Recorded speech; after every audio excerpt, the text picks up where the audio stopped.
when I looked at recently, and by recently I mean during the beginning of the stream while I'm playing the music, I did the heuristic I suggested to y'all like 2 weeks ago of listing out all the different ways you've been able to manifest so far.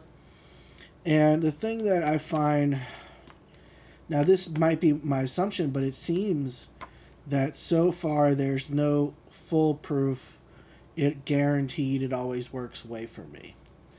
I just have ways that I know work, and I have ways that I know are more effective, but I haven't yet identified one that's 1000% absolute, simply because it seems that all my thoughts will express in some way or another.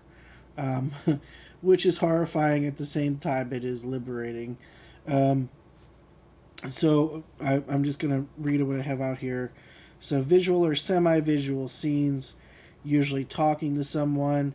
I had success very early on with scenes where they were barely visual and I could barely hear precisely the other person's voice. Like, literally just saw their face. Did the conversation 2 or 3 times. Like, it was not vivid at all. Decisions. This is something that I've probably been doing for a long time, but once I started consciously doing it, I've noticed that the decisions, the emotional intensity behind the decision can totally range from like a light, this wouldn't this be nice, all the way to a this is what's going to happen. Um, but the difference between a decision that doesn't manifest and a decision that does, it's kind of hard to express, but it's essentially it's conviction. And so the ones that do manifest, the feeling that's behind it is what Neville talks about, where you feel like this has already happened. So when you make that decision mentally, the thought is already a fact. It's already anything that you would say is a fact right now. Like, I am in certain city, I'm holding a pen, my name is. These things that you would declare as facts. The decision has that same specific weight behind it. Whereas when it's a decision that hasn't manifested yet, it has a weight of maybe. It has a weight of, well, I'd really like this, I hope, but I don't think it's actually going to happen. That's the difference. And once you if start making your own decisions about will and won't happen, and you might find this same thing going on when it comes to your decisions. You may find that things that decisions you make that you don't think are even possible start happening. And it's a very variable thing. But what's been consistent for me is noticing that if I feel like it's already happened, it will. Daydreaming. This is the thing that I find a little bit dangerous because my mind will wander into total madness, and usually it ends up manifesting as something that is funny or is not that big of a deal. Like, it very rarely ends up as something bad, but daydreams absolutely manifest. The problem is they're not controlled. So the thing that ends up manifesting from them is equally, um, it's not distinct, it's not specific. It's meandering, just like the daydream was meandering. Intense visualization in a dark room, looped until I identify with its reality, which is the thing that Neville encourages. Um, those have happened. Those have probably been the most successful for me. However, I am annoyed because some of them haven't manifested yet, and others, for the most part, manifest that day or the next day. But it's literally just what Neville tells you, to condense it to something short and to loop it until it feels like you're actually there. And then when you come out of it, you're almost shocked that you're back here. It absolutely works. I would encourage with those. The problem I encountered is your mind wanders, so it's hard to get into it. The thing that makes that easier, though, is to start doing I am meditation, where you're only focused on I am phrases for 30 minutes to an hour. And that may seem long to some people, but once you get practice at it, That's how you teach your mind to focus. Your mind's not going to look if you can't stay focused on one activity for more than 5 minutes or 50 minutes, you're going to have a lot of problems in life. Sad to say, you just are. And don't limit yourself by saying, "Oh, well, I have ADD." Yeah, that's also something you're manifesting. Manifest having better focus. Um, the absolutist method, which is picking an idealized version of the aspect of God. So you would pick freedom, joy, something like that. You would just feel into just that concept alone. You'd feel the most intense version of that concept. And then you would apply it to things. So you might apply it to a person, you might apply it to how much money you have, you might apply it to your body, you might apply it to how you think your day is going to go.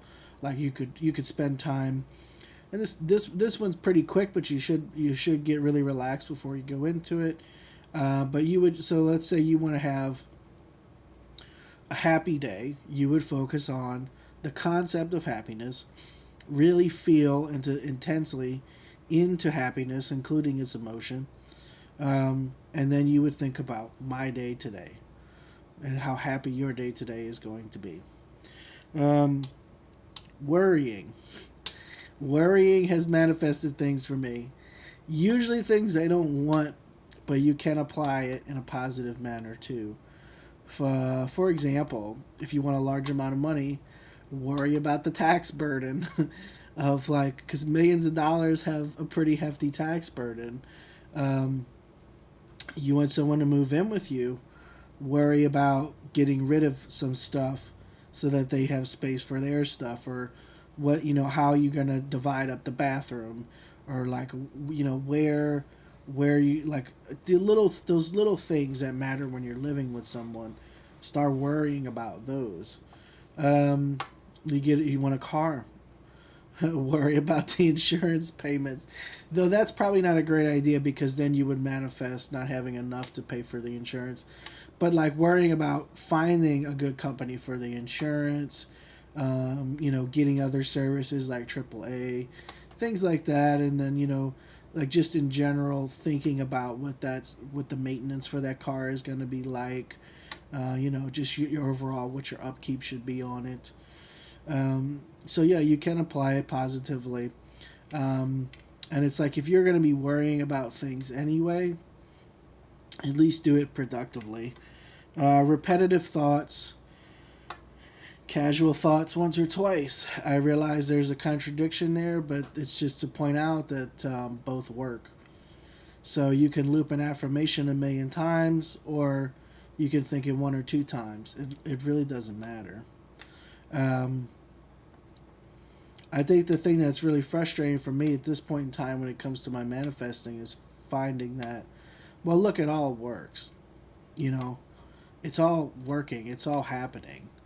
Um, Maybe the only thing separating me from what I want on any given deeper desire is simply the belief that it hasn't happened yet, and the persistent assumption that it hasn't happened yet.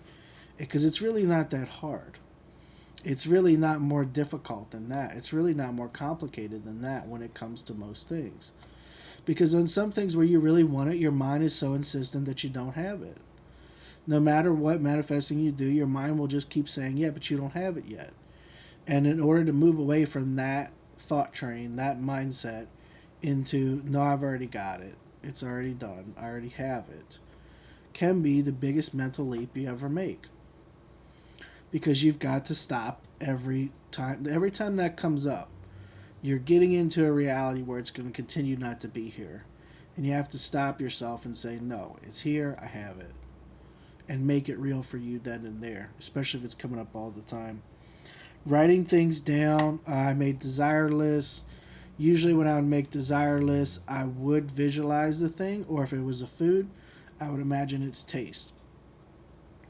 Those things happen at random times, but altogether, everything happens at random time. I don't know why the timing is what it is, and guess what? I don't care who you are, you don't know either. Unless you've devised a reliable way to get things on a certain time period, which if you have, comment on YouTube. I actually, if you're someone who also does videos about manifesting, and you have a video where you've devised a method to reliably get things in by a certain time frame, link to it. I won't deny your link. I'll let it go through because I'll tell you. I mean, maybe it's just because I have a diffuse sense of time, but I've thought a lot about this. I haven't received an answer I like, and I haven't developed a method I like. Now, Daphne and I have discussed time in our chat. I'm being real, I don't like her way of doing it.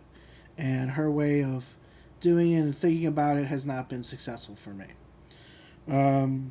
Desire itself. The desire itself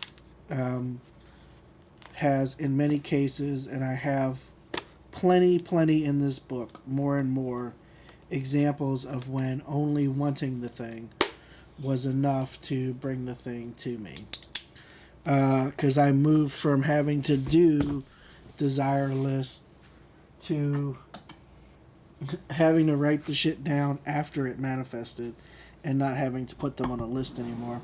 All right, I'm going to take a break and then I'll be back and do the lecture. Oh, hey, Cyber King, how's it going? Yeah, we're going to do revision today, but I'm going to take a little break and be back in about 5 minutes.